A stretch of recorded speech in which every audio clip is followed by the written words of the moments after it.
What is the most nutrient dense apple?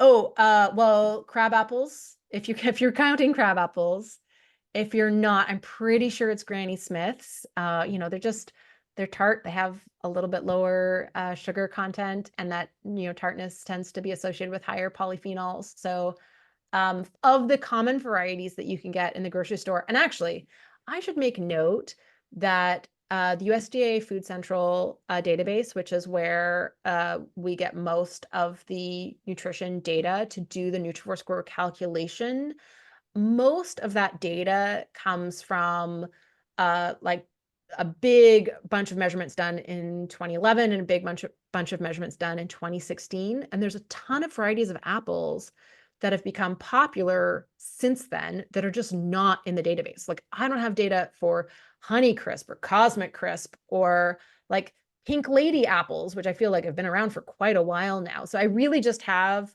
like the most basic, like the apple varieties we had as a kid. So like your Fuji, your Red Delicious, your green Granny Smith, I don't, well, now I feel like I need to look it up and know for sure. So we'll look at all the apples and we'll order them. Crab apple has a Nutrivore score with some missing data. So definitely think of this as a like bare minimum of 241. So crab apples are the top. Next is Granny Smith apples with a Nutrivore score of 204.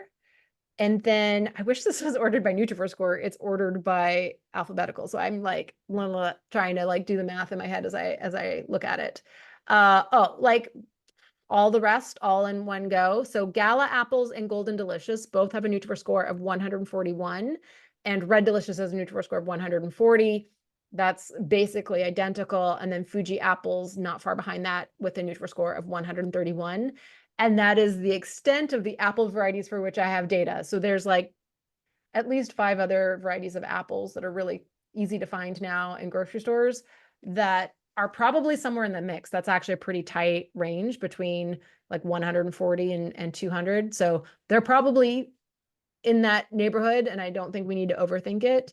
And really, like if you dislike Granny Smiths, 204 versus 140 is not a big difference. You're still getting, lots of good, basically like fiber and polyphenols are your big things that you're getting from apples. And that's really valuable no matter what apple you choose.